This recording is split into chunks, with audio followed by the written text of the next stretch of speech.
If you've ever wondered what goes on under the fairing of a modern Grand Prix motorcycle, this is what goes on.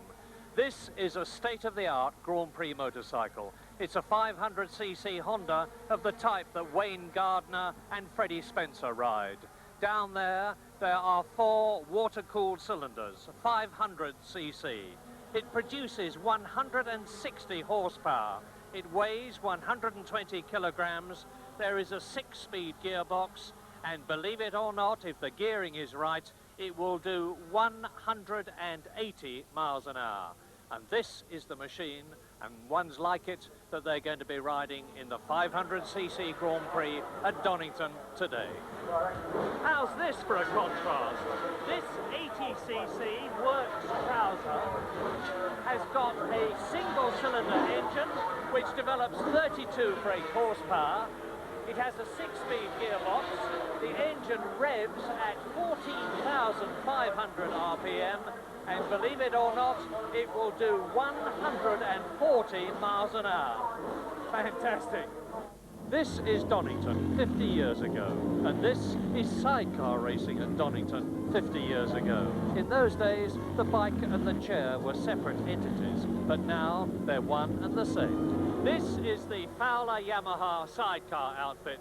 Steve Webster is leading the championship with his colleague Tony Hewitt, who does the business at the back. Now, this ludicrously small area is where Tony Hewitt works. Tony, show us what you do on a right-hander. Okay, now you've got a left-hander approaching. You know what the outfit looks like on the track, and I expect you've wondered what it looks like underneath. Very complicated is the answer. Let's take the cover off and have a look. Well, here it is without the cover, and this is literally the bones of the modern sidecar outfit. This sheet aluminium spar which runs the whole length. The engine is mounted behind the rider. It's a transverse 4-cylinder Yamaha engine. The rider operates the pedals with his feet. There is the gear change, and here is the brake.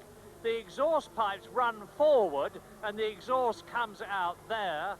And the suspension is just like a modern racing car. It is wishbone suspension with single bolt-on wheels. So if you like, the modern sidecar outfit is a racing car with 3 wheels.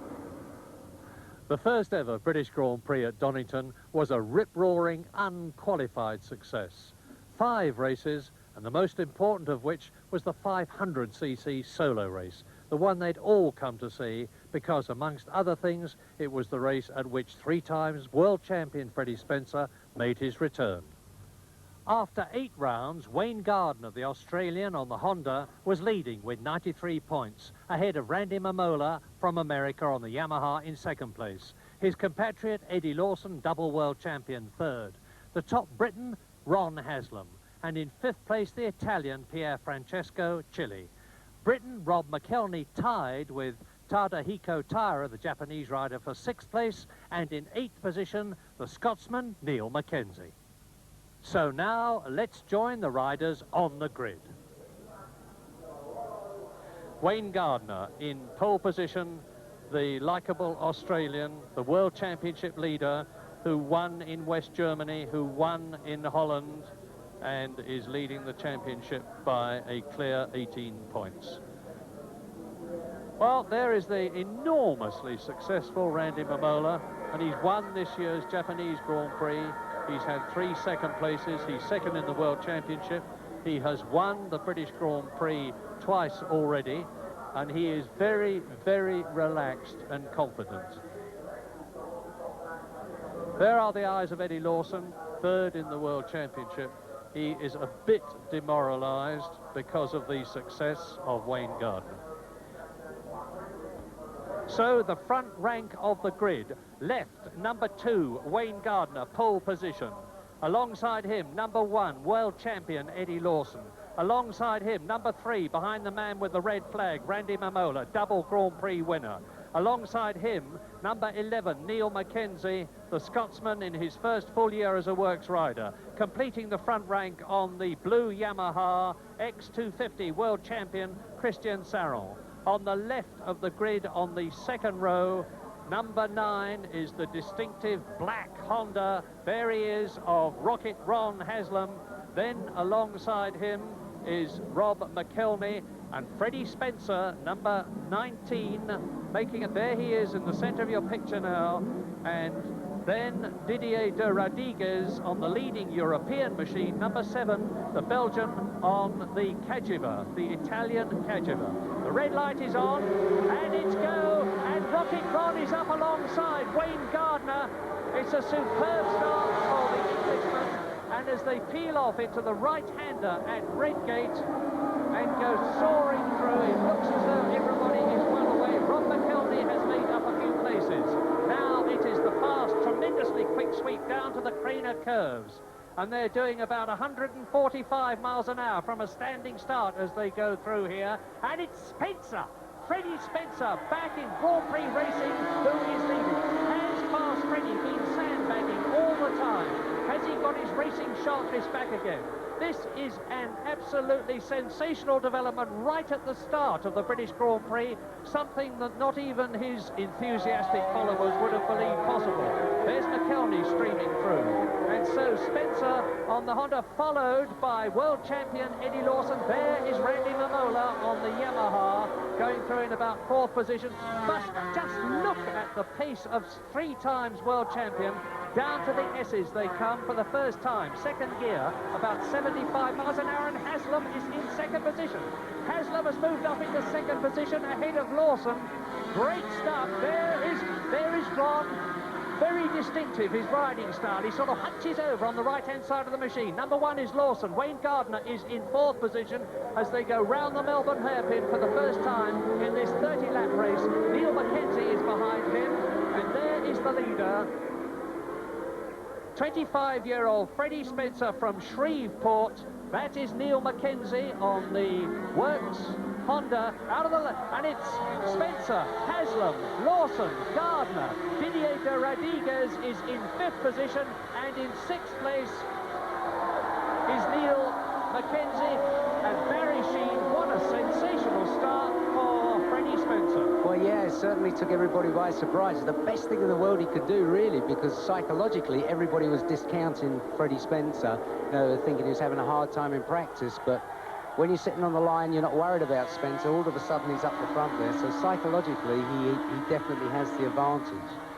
It's incredible. De Radiguez on the Italian Cagiva is in 5th place. I mean, that is really a tremendous effort on his behalf. Yes, the Cagiva has been getting better and better as a machine. They've had Kenny Roberts testing it, paid him a king's ransom to do so. But back to the front of the race, and on lap 2 in this 30-lap race, Freddie Spencer leads Ron Haslam, who has got Eddie Lawson 3rd, who has got behind him Wayne Gardner, the World Championship leader, who's moving up onto the outside as they come to the S's. And Wayne Gardner sidles his way through. Eddie Lawson will have nothing of it, slams the door in his face. Wayne Gardner stays where he was in 4th position. So it's Honda leading, Honda 2nd, Yamaha 3rd, Honda 4th, the Cagiva in 5th place, and in 6th position the Yamaha of Randy Mamola out of Melbourne. And look at the way the front wheel rises off the ground as the rider feeds in the power. This is Goddard, and this is the end of the 3rd lap in this 30-lap race. And it's Spencer, Haslam, Lawson, Gardner, de Radiguez, Mamola, and then Saron, and behind Saron is Neil Mackenzie, and there they are in one big surging lump around Redgate. Yeah, we should see some interesting racing between Gardner and Lawson, because I think there's a little bit of needle there, and it should be. I've noticed that Eddie's closing the door a bit on Gardner, not unfairly so. So we Eddie Lawson to 2nd place. Eddie Lawson to 2nd place, and you are absolutely right, Barry, because Wayne Gardner has been luxuriating in the atmosphere of having a superior machine to Eddie Lawson and trying to outsight the American.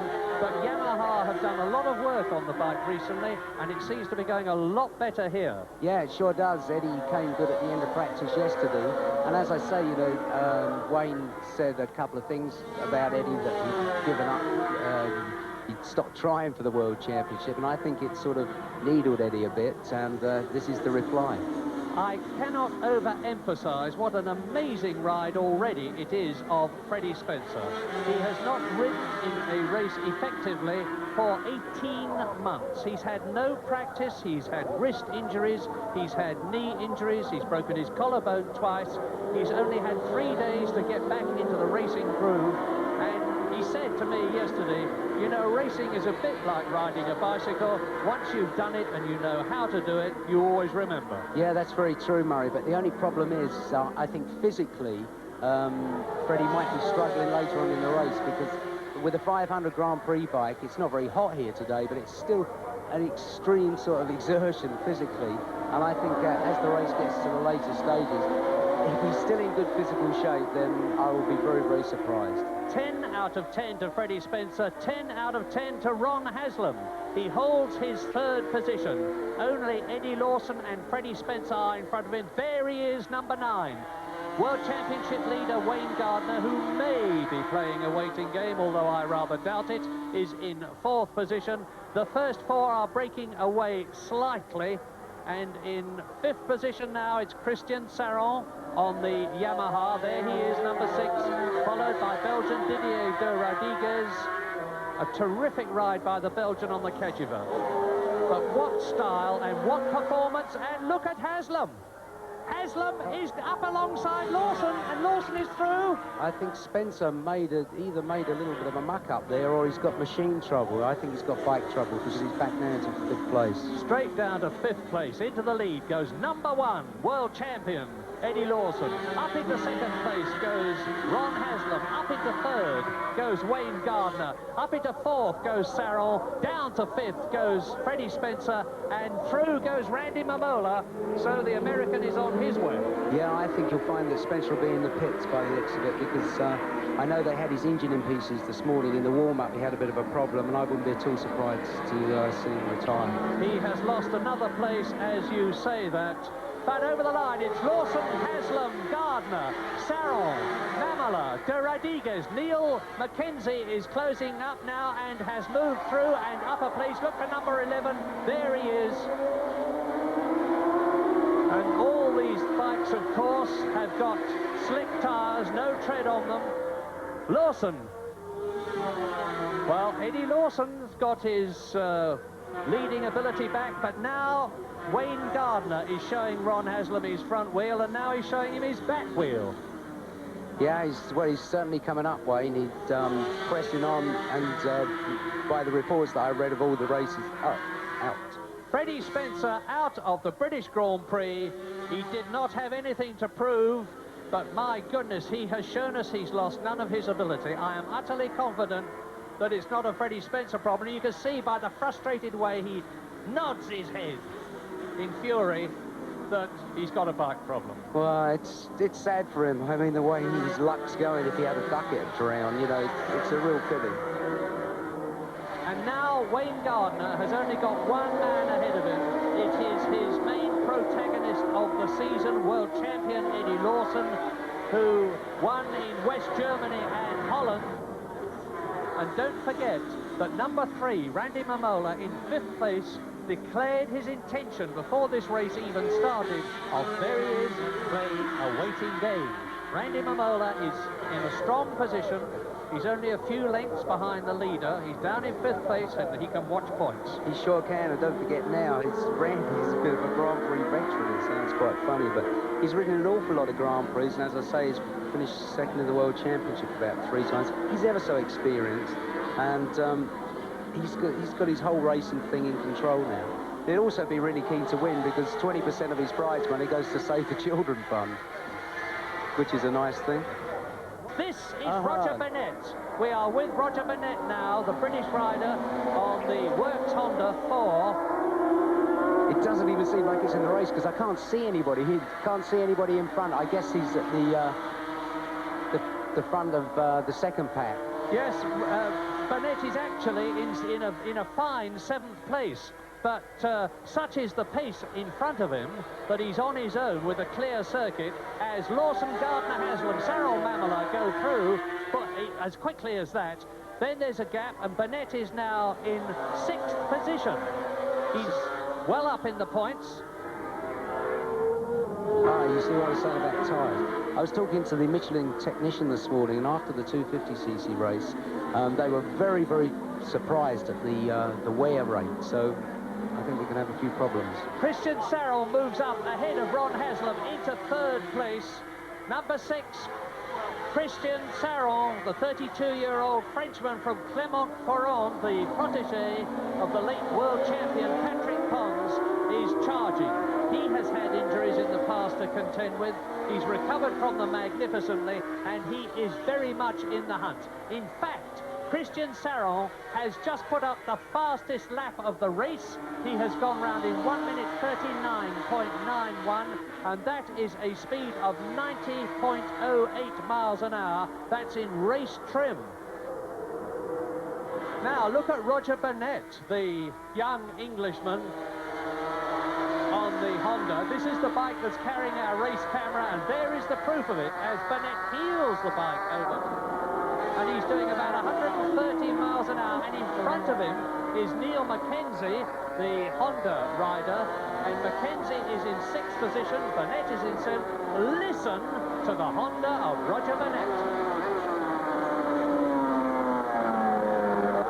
Roger Burnett was extremely good on the brakes. He's chasing Neil Mackenzie, and if you watch the little dot in the middle of Roger's screen, going down into the braking here, you see Roger's very good on the braking. See how much... Oh, excellent, Roger. He makes a hell of a lot of ground on braking, but he's on the old Honda, so as you can see, Mackenzie pulls away a hell of a lot coming out the corners. And here are the leaders. We're approaching half distance now. We're on lap 12, half distance is lap 15, and you can see how close the battle is. As Mamola now is right up with Wayne Gardner, but seemingly quite content to stay where he is. I think he might just be, by the looks of it, he's just having a look to see the braking style of Wayne and just to see where he can nip through. And the best thing in racing, if you can nip through on a surprise place and you take somebody really by surprise, it's much easier to pull out. And, oh, tyres are getting a little bit on the hot side. Yes, you sound quite dispassionate about it. I find it absolutely heart-stopping. And Christian Sarron closed up about half a machine's length there. And there's Freddie Spencer in the pits explaining whatever his problem was. Now, the problem, we have just heard from the Honda pit that the problem with Freddie Spencer's Honda was that the rear wheel locked up. Barry? Well, rear wheel locked, I don't know, the engine could have temporarily seized or... Oh, nice and one, Randy. Randy Mamola is now up into 2nd place. The man who was 8th on the first lap, 7th on the 2nd lap, 5th on the 4th lap, and he stayed there until lap 9 when he moved up to 4th position. Lap 10 he was 3rd. He stayed there and he's now in 2nd position. Randy Mamola is the challenger. He should have had a little sign on the back then saying, "It's dry, Wayne." I think it would have wound Wayne up a bit. Yes, the point of that remark being that Randy Mamola's 2 Grand Prix victories this year have both been in very wet races. Randy rides on Dunlop tyres and all the others ride on Michelin, and Dunlop have certainly got a better wet weather tyre. And hence, a notice on his back saying it's dry would say, I go quite well in the dry too, and so do my tyres.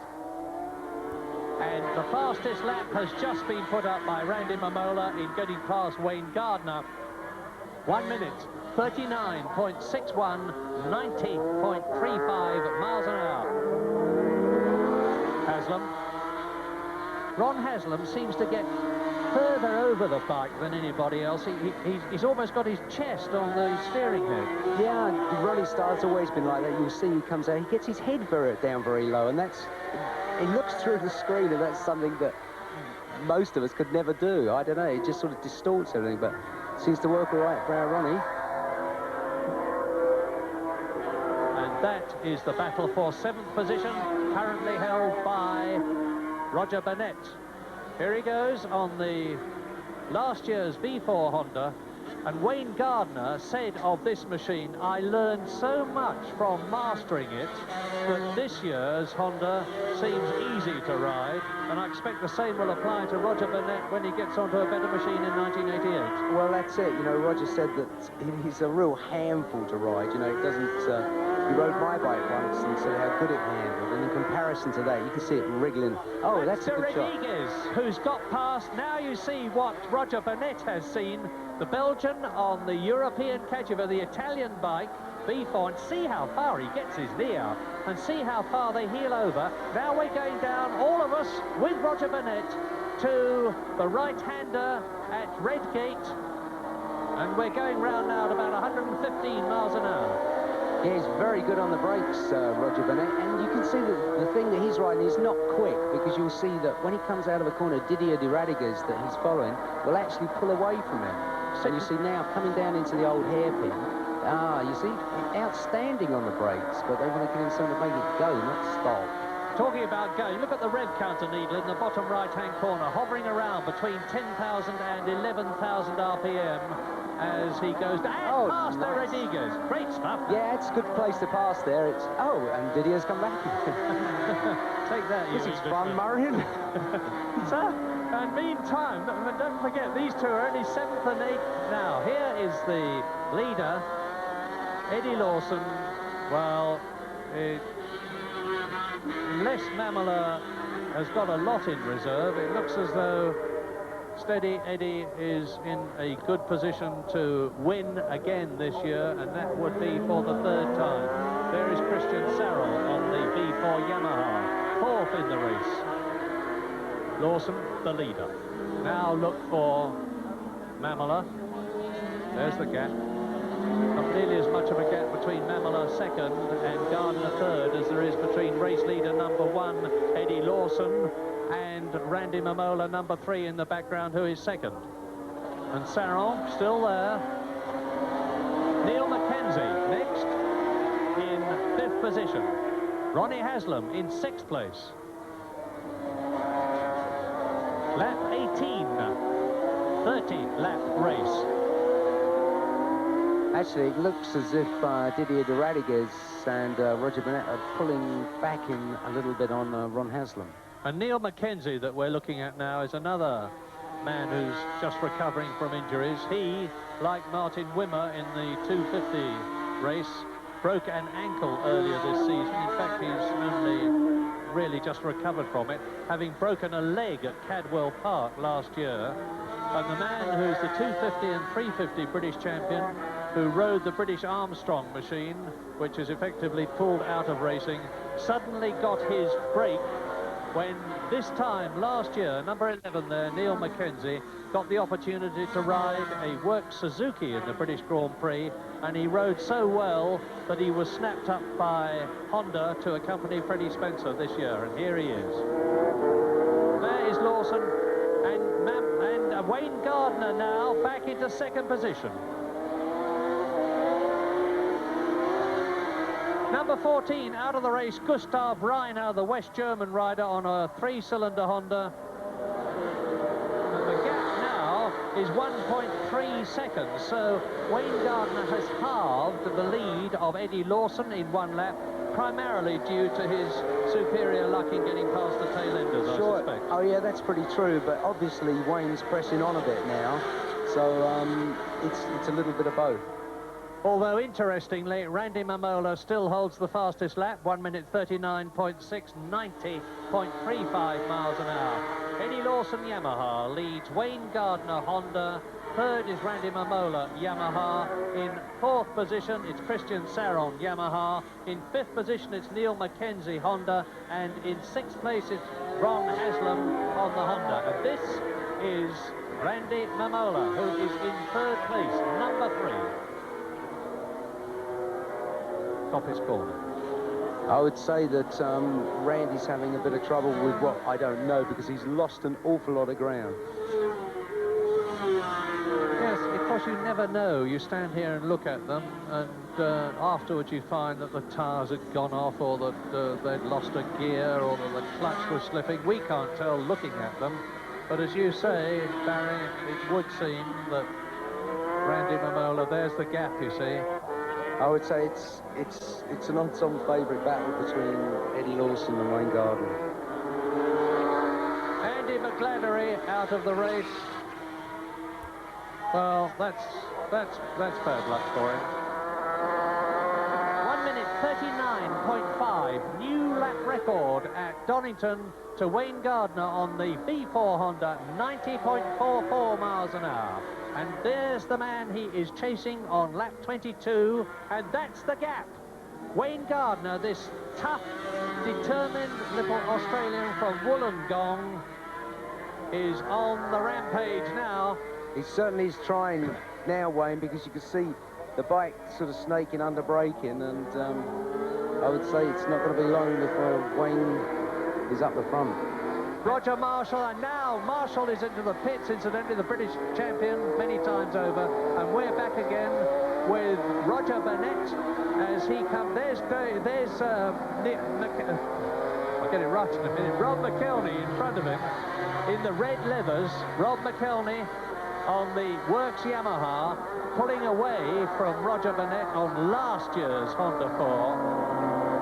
Lap 24, that's the gap, as Lawson, number 1, comes up to take another tail-ender with his front wheel literally pouring the air, and that is not done for bravado or sensationalism.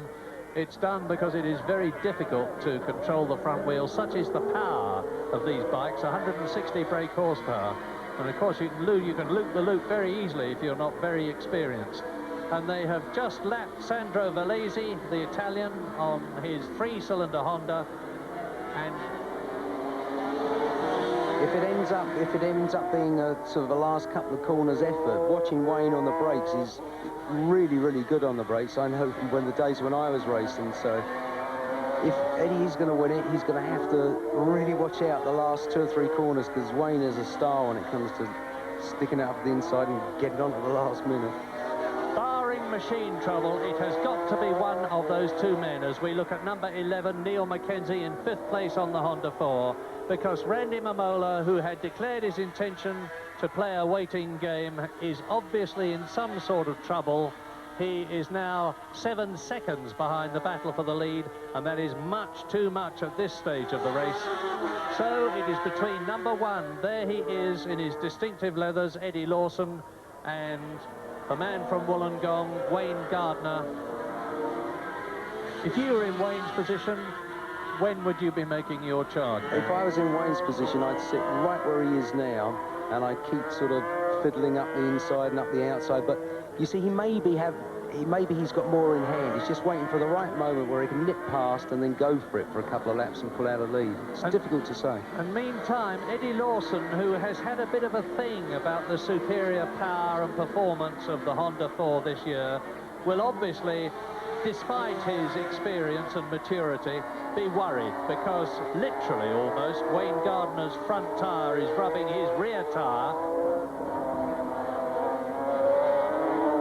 Up from Starkey's to McLean's, into 3rd gear, accelerating away at about 115 miles an hour, and it does indeed look as though Wayne Gardner, having closed the gap, he was down in 8th position on the first lap, and look at him now. I would say this is the time where he's going to go for it. He'll get right up Eddie's backside and go for it coming into the chicane here. Now you see Eddie knows he's really close, so it didn't look to me then as if the Honda was any quicker on the top end. This first British Grand Prix meeting, where all 5 classes have been held on the same day, must be adjudged to have been an enormous success, and thank heavens the weather has contributed. And now, is this going to be the break point? Are both Lawson and Gardner going to be able to get smoothly past these 3 men that they are about to lap? Well, it's a good place to come up on them, because it's coming into the straight, and we're just hoping that they can get close enough. I don't think you get all 3 by the time you get to the chicane. Lawson might, Gardner won't. Lawson is now. Go on. Oh. One down, 2 to go. Now the ideal thing for Eddie is if he can leave those other 2 in front of Wayne for the last couple of corners, then it's going to make so much difference to him. Oh no, you don't, says Wayne Gardner. I am past. You have to be so much on the ball at that stage, because you can completely blow it if you waste any time getting past. Wayne passes Hervé Guyot there, number 24, Wolfgang von Buralt, the German rider, and they are both past all three as they come through now to start lap 28. 3 laps to go, including the one they've just started. This British Grand Prix is between these two men. All eyes are on Eddie Lawson, Yamaha, number 1 world champion. Wayne Gardner, number 2, Honda, who is leading the World Championship. Behind them still, Randy Mamola in 3rd place. Christian Saron is still 4th. Neil Mackenzie is in 5th position. De Rodriguez on the Cagiva is 6th. McKelney is 7th. Haslam is 8th. Burnett is 9th. And Tadahiko Taira is in 10th place. Yeah, it does look as if Eddie is really getting it. Obviously now Eddie would be putting everything into it he's got now, so this is the real telltale lap. You know, it's the time where you think, okay, I've got to go for it now. It's the last couple of laps. Obviously you put everything you have into it and just hope for the best. You know, you see a black marker in front of you, you think, oh, get out of the way, you know, or just be in the right. He's in the right position now, perfect position to muck Wayne up for the next 2 corners. You know, it's just sheer luck with the black markers. He's just taken Henny Berman, the Dutch rider, and I think Wayne's going to be all right because he's coming down to Melbourne. He will have the superior performance, and he's got it.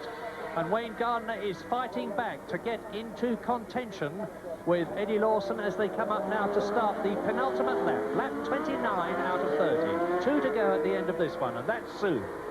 This is where you have to be so careful when you're really struggling that you don't go and make a mistake, because you can howl into a hairpin or into the S's and just leave your brake into the last moment and just leave it too late, run wide, and you've completely blown your chance. And it rather looks to me now as though Lawson has got enough of a cushion. I can't believe that Gardner has got enough left to be able to catch and get past Lawson in the 2 laps that are left, including the one they're on. Wayne Gardner has still got the lap record, nevertheless, 90.44 miles an hour. But Eddie Lawson may well be breaking it in one of these last 2 laps because he is really charging now. He knows that he's got about 3 miles to go, and that is all. He knows the track like the back of his hand, of course, and his bike.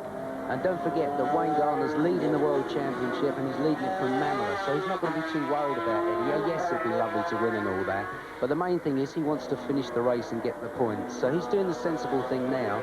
With that kind of gap, if I was Wayne, I'd just sit back and say, forget it, which by the looks of it, he has done, which is the right thing to do. And now, as they come into Melbourne, out of Melbourne on the new loop at Donnington and up to Goddard, it is to start the last and vital 2.51 mile lap at Donington, with the glittering prize of victory in the first 500cc British Grand Prix to have been held at Donington dangling before their eyes. And it looks as though the man it is shining brightest for is number 1, Eddie Lawson. And out goes McKelney. Well, not out, he's obviously overcooked it somewhere or other, but there's his teammate. Eddie Lawson is going to make it 3 wins out of 9 races. He's going to add 15 World Championship points to the 64 he already has. But behind him in 2nd place, Wayne Gardner is going to add 12 to his. That was bad luck for McKelney. He's had so much bad luck. Rob McKelney has had a dreadful season. Over the crest at Coppice for the last time comes the quiet and popular, determined American from California, Eddie Lawson, the protege of Kenny Roberts, down to the S's, down to the left for the last time, in 2nd gear, about 80 miles an hour, out of the right, down to Melbourne hairpin. There is the hero, with that angle between the calf and the hip showing again, as Eddie Lawson just lets his right knee kiss the surface of the tarmac. He's got it made. He's into Goddard. He is going to win the British Grand Prix at Donington for the first time in the 500 class. Has been won by Eddie Lawson on his V4 Yamaha. 2nd is the World Championship leader. There he is, Wayne Gardner. And in third position, look for Randy Mamola. There he is. Mamola finishes in third position, so it's Yamaha's first and third. And in fourth position, Christian Saron takes the place ahead of Neil Mackenzie, fifth, and Didier de Rodriguez in sixth place.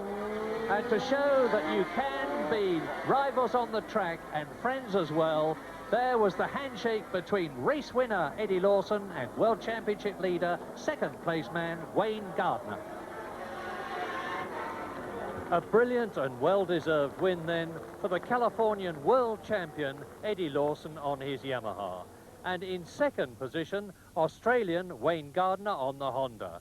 Third, Randy Mamola on a Yamaha. Fourth, Christian Saron.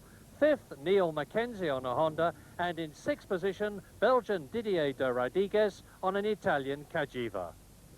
And that means to say that Wayne Gardner still holds his lead in the World Championship with Randy Mamola in second place, but Eddie Lawson has crept a bit closer to the lead with Ron Haslam in fourth place. In the 250 class, it was multiple world champion Anton Mang from West Germany who took the victory, with in second place Loris Reggiani, in third position Martin Wimmer, fourth Jacques Cornu, in fifth place Reinhold Roth, and sixth was Patrick Igoa. The World Championship is still led by Reinhold Roth, with Anton Mang much closer, Cito Pons in third position. The Italian Fausto Grissini won the 125cc British Grand Prix as he had won every other round this year. Pier Paolo Bianchi was in second place and Jean-Claude Cellini took the third position. In the World Championship, Grissini has increased his lead over Bruno Casanova, his teammate, with August Auinger holding third place and Pier Paolo Bianchi fourth. The first ever 80cc British Grand Prix was won by the Spaniard Jorge Martinet on his Spanish Derby machine at an average of over 80 miles an hour. Englishman Ian McConaughey, who won last year, was second, ahead of Gerhard Weibel, the German, and they were both on Krausers. Martinet, of course, leads the World Championship still, ahead of Weibel in second place, Herreros, who didn't ride here today, third, and Ian McConaughey in fourth position. The magnificent sidecar Grand Prix was a brilliant victory for the English pairing of Steve Webster and Tony Hewitt, who extended their lead in the World Championship. In second place, the Dutch pairing of Egbert Streuer and Bernd Schneiders, and third, the West German Rolf Steinhausen with his partner Hiller. Steve Webster and Tony Hewitt have extended their lead in the Sidecar World Championship ahead of Egbert Streuer and Bernard Schneiders, with Michel and Fresk third, Biland and Valtisberg in fourth place, and Steve Abbott and Sean Smith sixth place. 70,000 people came to Donnington today to see the Shell Oil's British Grand Prix, and they've had a marvellous day's sport. The organisation was magnificent, and so was the racing. 5 different nationalities won the 5 individual races. You can't do much better than that. Here's to the next time.